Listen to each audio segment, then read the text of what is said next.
Hey, what's up? So here I am again, and this is gonna be another fragrance impression because there's another fragrance. I got this one probably a couple months ago, I think now, but it was a new one that I never smelled before. I read about it. It's Aramis 900 by Aramis. I forget why.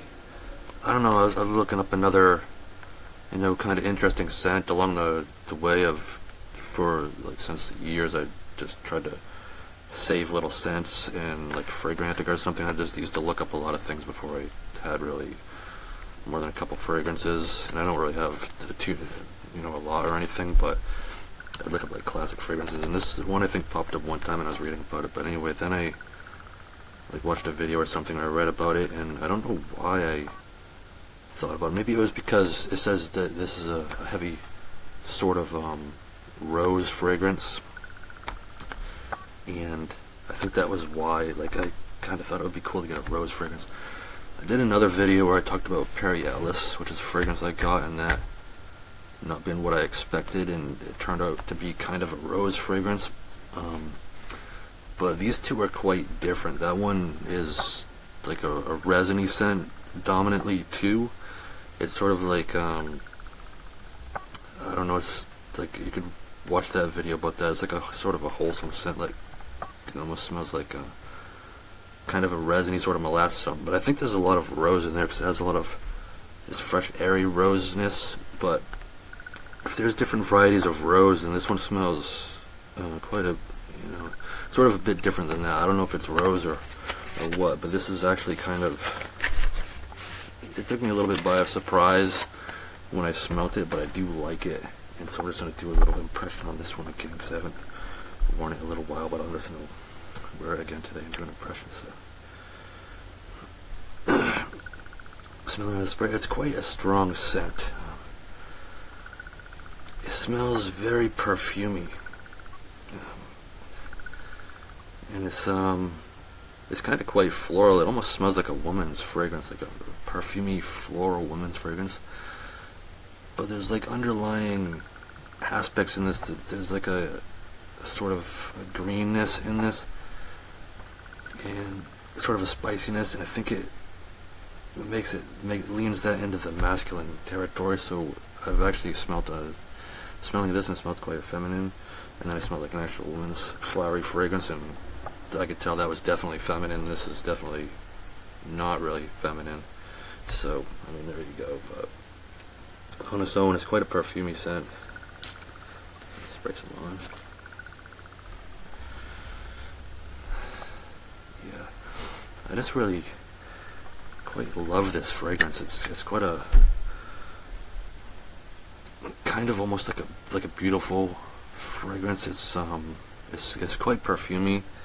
It's quite rich. It has quite a floral sort of smell to it, and I think it's rose. It's but this is the rose that if you ever smelled Van Cleef and Arpels Pour Homme, it's that type of a rosy smell, really thick, really like a soft, thick satin pillow stuffed with soft petals of a very fragrant, perfumey rose, not like a tea rose or one of those type of roses, which I don't quite like the smell of that, or the airy roses. Maybe those aren't really that interesting. But if this is rose, and it's probably several different flowers combined, but if this is rose, it smells really good, and it's kind of addictive actually, just how good it smells.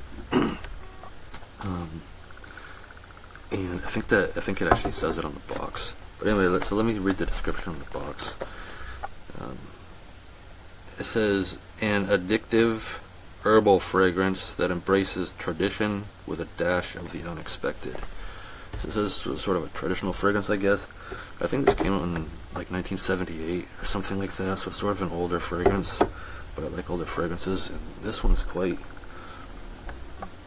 it's kind of quite amazing. I mean, it doesn't smell terribly expensive or anything, but it smells just amazing, like something it's really good fragrance.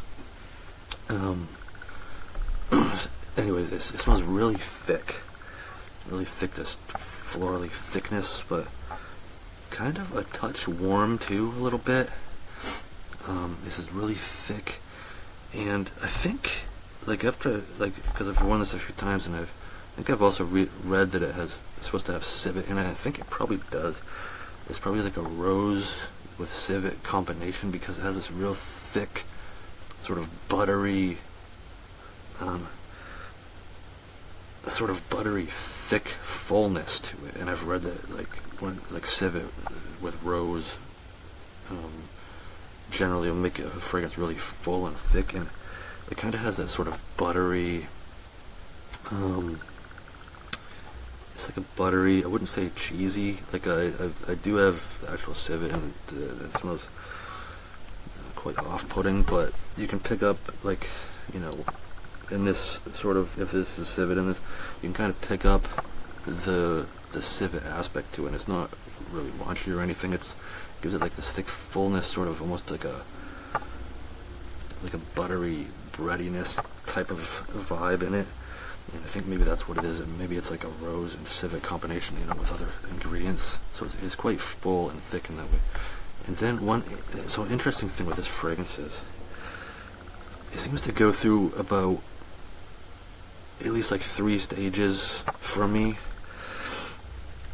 Like, it starts off with that floral perfuminess, and then comes in that sort of fullness, that sort of almost civet type of aspect, and then after it transitions into the mid, I'll start picking up like green floral, like lily of the valley. It smells quite exactly like that, like this green sort of fresh soapy floralness.